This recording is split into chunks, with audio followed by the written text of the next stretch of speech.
So, what are those potatoes going into? Homemade French fries smothered with chili and cheese? Consider yourself forgiven for anything at all. Drake makes the best homemade French fries ever. I turned back toward the living room. I think I finished the last of the shopping. I'm going to put all this stuff in the guest room. That way I'll be forced to finish wrapping it before your mom gets here.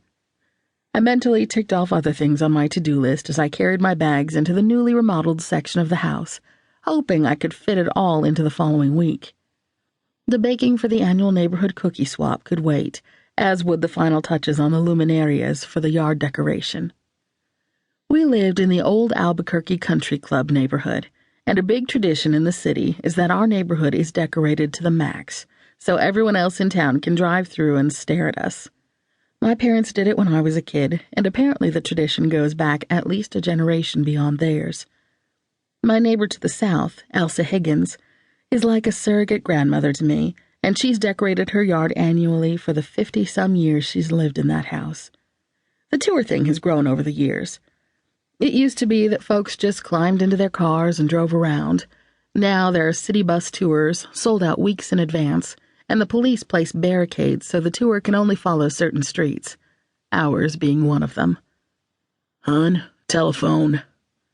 Drake handed the portable over to me. I hadn't even heard it ring. He shrugged to indicate that he didn't know who it was. Hello, Charlie. This is Judy. Judy Garfield next door? Our newest neighbors, a couple of mild-mannered Midwesterners, had moved into the house north of ours 2 months earlier.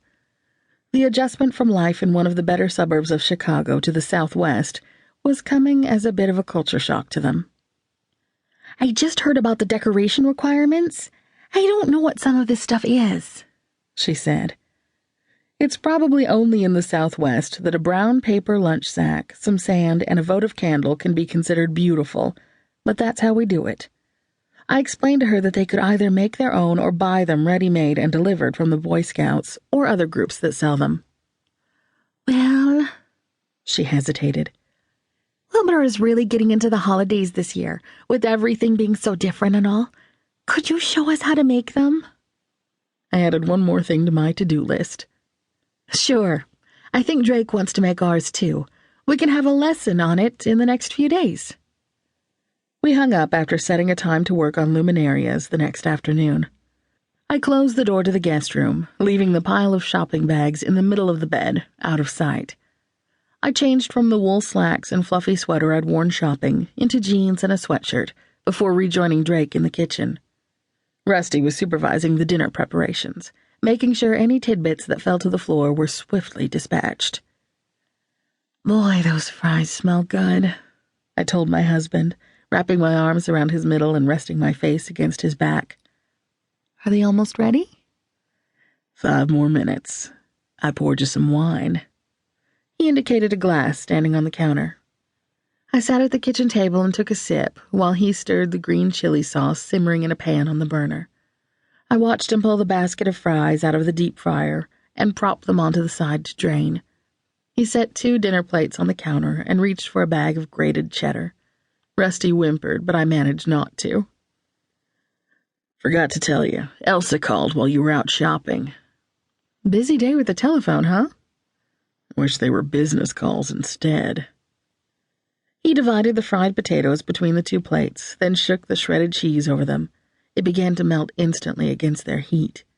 He ladled a good-sized dose of green chili sauce over the top of the heap, making a small mountain in the middle of each plate.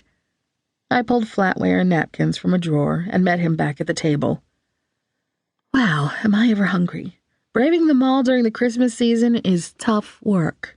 Hey, the least I could do is have dinner ready, he said.